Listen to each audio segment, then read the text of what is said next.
Naging abala si Pangulong Ferdinand R. Marcos Jr. sa iba't ibang pulong noong nakaraang linggo, kabilang ang pagpapalakas ng food supply chain at iba pang issue. Balikan natin ang isang linggong aktibidad ng Pangulo sa ulat ni Kenneth Pasyente.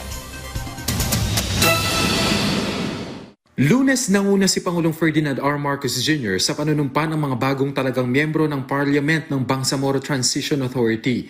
Tiwalaan niya siya na maipagpapatuloy ng mga ito ang mga nasimulan ng progreso sa Bangsamoro Autonomous Region in Muslim Mindanao. Tiniyak naman ng mga opisyal na patuloy nilang isusulong ang tamang pamamahala na nakatuon sa paghahatid ng pinakamahusay na serbisyo. Martes, pinangunahan ng Pangulo ang sectoral meeting kung saan napag-usapan ang mga proyekto ng Agriculture Department na may layong palakasin pa ang food supply chain sa bansa.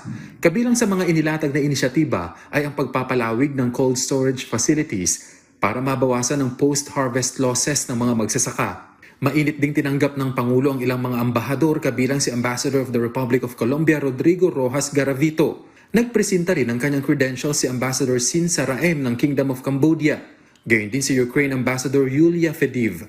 Sa pamamagitan nito, mas mapapalakas pa ang bilateral relations ng Pilipinas sa naturang mga bansa. Miyerkules, nanguna ang Pangulo sa ikapitong Executive Committee meeting ng NTF-ELCA, kung saan muli niyang binigyang diin ang suporta ng pamahalaan sa integration ng mga dating rebelde sa pamamagitan ng pagpapatupad ng Barangay Development Program. Kenneth Pasyente, para sa Pambansang TV, sa Bagong Pilipinas.